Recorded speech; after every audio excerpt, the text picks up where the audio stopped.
Hi friends, welcome to மொபிசெக் channel. இன்றைக்கி நம்ம என்ன பார்க்க போகிறோம்னு பார்த்தீங்கன்னா, ஸ்டார் 3.0 அதாவது பதிவுத்துறையில் எப்படி லாகின் ஐடி கிரியேட் செய்வது அப்படிங்கிறத பற்றி தான் பார்க்க போகிறோம்.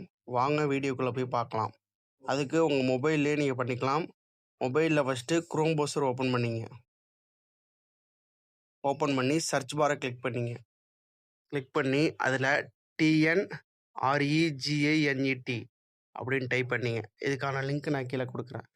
இதில் ஃபஸ்ட்டில் ஒரு லிங்க் வருது பார்த்தீங்களா, ரிஜிஸ்டர் டிபார்ட்மெண்ட்னு, அதை கிளிக் பண்ணிங்க. கிளிக் பண்ணி ஓப்பன் பண்ணிங்கன்னா உங்களுக்கு இப்படி தான் இருக்கும் இன்டர்ஃபேஸ். இதில் பார்த்தீங்கன்னா ஆவணப்பதிவு, திருமணப்பதிவு, அடுக்குமாடி குடியிருப்பு சங்கப்பதிவு, சாதாரணமாக சங்கப்பதிவு, கூட்டு நிறுவன பதிவு, இந்த மாதிரி நிறையா சர்டிஃபிகேட் நீங்கள் இதிலே பண்ணிக்கலாம். இதுக்காக நீங்கள் பதிவுத்துறை ஆஃபீஸுக்கோ எங்கேயுமே நீங்கள் போக தேவையில்ல. இதிலே மேலே வந்தீங்கன்னு பார்த்தீங்கன்னா பயனர் பதிவு அப்படின்னு இருக்கும். அதை கிளிக் பண்ணிங்க. கிளிக் பண்ணிங்க அப்படின்னா அதில் ஃபஸ்ட்டு பயனர் வகைப்பாடு கேட்கும். அதில் என்ன நீங்கள் குடிமக்களா, ஆவண எழுத்தரா, வழக்கறிஞரா அப்படின்னு செலக்ட் பண்ணிட்டு பயனர் பெயர் கொடுக்குற மாதிரி இருக்கும். இது அவைலபிள் இருந்தால் தான் வரும், இல்லைனா பேரை நீங்கள் மாற்றி கொடுக்குற மாதிரி இருக்கும். அதனால் கரெக்டான உங்கள் பேர் மாற்றி இன்ஷியலோ மாற்றி கொடுத்து எது ஓகே ஆகுதுன்னு பார்த்து செக் பண்ணிங்க. அதுக்கு கீழே கடவுச்சொல் கொடுக்குற மாதிரி இருக்கும், பாஸ்வேர்டு. அதை கொடுத்துங்க. திரும்பி அதே பாஸ்வேர்டை கீழே டைப் பண்ணுற மாதிரி இருக்கும். கடவுச்சொல் கொடுத்தது பார்த்தீங்களா, அந்த பாஸ்வேர்டை திரும்பி கீழே டைப் பண்ணுற மாதிரி இருக்கும். ரெண்டும் சேம் பாஸ்வேர்டாக இருக்கணும். அதுலேயும் பார்த்திங்கன்னா அதில் என்னென்ன ஃபார்மாட்டில் கொடுக்கணும் அப்படின்னு கொடுத்துருப்பாங்க. அது மாதிரியே கொடுத்துங்க. எப்படி பாஸ்வேர்டு செட் பண்ணணும் அப்படின்னு அதே மாதிரியே டீட்டெயில் கொடுத்துட்டு அதை நோட் பண்ணி வச்சுங்க. அதுக்கப்புறம் கீழே ஸ்க்ரோல் பண்ணி வந்தீங்கன்னா அதில் உங்களோட பேர், அதாவது உங்கள் பரிச்சய பேர் என்ன அப்படின்னு கேட்டிருப்பாங்க. அதை கிளிக் பண்ணிட்டு உங்களோட நேம் என்னென்னு அதில் டைப் பண்ணிங்க. டைப் பண்ணிட்டு அதுக்கு கீழே வந்தீங்கன்னா வணக்கச்செய்திகள், அதாவது திருவா, திருமதியா, செல்வனா, செல்வியா அப்படின்னு செலக்ட் பண்ணுற மாதிரி இருக்கும். அதையும் செலக்ட் பண்ணிங்க. செலக்ட் பண்ணிட்டு உங்களோட ஃபஸ்ட் நேம் எழுதுகிற மாதிரி இருக்கும். அதில் உங்களோட ஃபஸ்ட் நேம் எழுதிங்க. அதுக்கப்புறம் உங்களோட ஜெண்டர் செலக்ட் பண்ணுற மாதிரி இருக்கும், ஆனா பெண்ணா என்னன்னு அதை செலக்ட் பண்ணிங்க. அதுக்கப்புறம் உங்களுக்கு பதிவு அட்டை, அதாவது ஆதார் அட்டை, பாஸ்போர்ட்டு, பேன் கார்டு எதுன்னு செலக்ட் பண்ணுற மாதிரி இருக்கும். செலக்ட் பண்ணிங்க. அதுக்கப்புறம் பார்த்தீங்கன்னா உங்களோட மெயில் ஐடி கேட்பாங்க. மெயில் ஐடியை செலக்ட் பண்ணிங்க. மேலே எந்த மெயில் ஐடி கொடுத்தீங்களோ கீழேயோ அதே மெயில் ஐடியை மறுபடியும் கொடுங்க.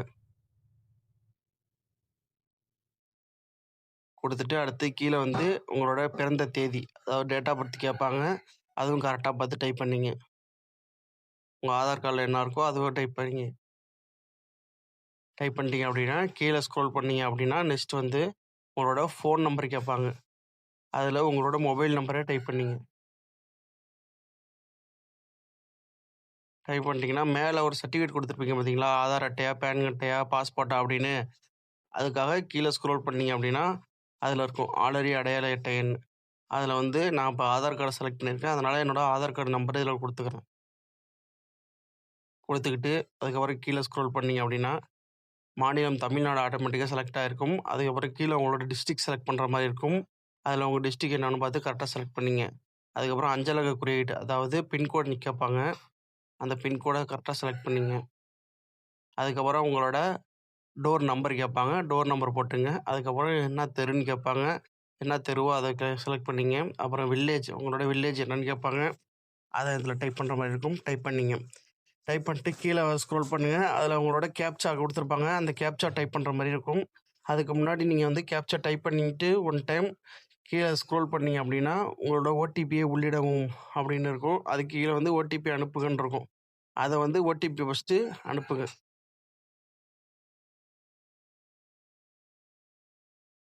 அனுப்புனா உங்களுக்கு ஒரு ஓடிபி வரும்.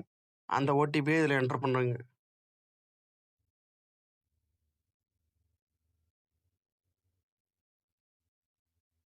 ஓடிபி என்ட்ரு பண்ணதுக்கப்புறம் மேலே இருக்குது பார்த்தீங்களா கேப்சா, அந்த கேப்சாவை டைப் பண்ணுற மாதிரி இருக்கும். அந்த கேப்சாவை டைப் பண்ணிங்க.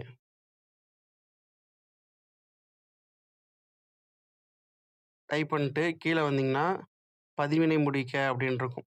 அதை கிளிக் பண்ணிங்க அப்படின்னா உங்களுக்கு பதிவு சக்ஸஸ்ஃபுல் ஆகிடும். திரும்பி இந்த பேஜுக்கு வந்தீங்கன்னா உள்நிலைவுன்னு இருக்கும். அதில் போயிட்டு அங்கே பயனர் பெயர் கொடுத்தீங்க பார்த்தீங்களா ஃபஸ்ட்டில், அதுவும் உங்களோட கடவுச்சொல் பாஸ்வேர்டும் கொடுத்துட்டு கீழே பார்த்தீங்கன்னா கேப்சா இருக்கும்.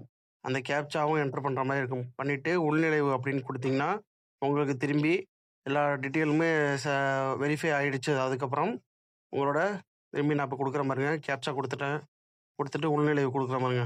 கொடுத்தோன்னே திரும்பி உங்களுக்கு இந்த பேஜுக்கு வந்துடும். இதில் எந்தெந்த டாக்குமெண்ட் வேணுமோ அப்படின்னு நீங்கள் செலக்ட் பண்ணி அப்ளை பண்ணிக்கலாம். இதுபோல் தகவல்களை தொடர்ந்து கேட்க நம்ம சேனலை மறக்காமல் சப்ஸ்கிரைப் பண்ணுங்க.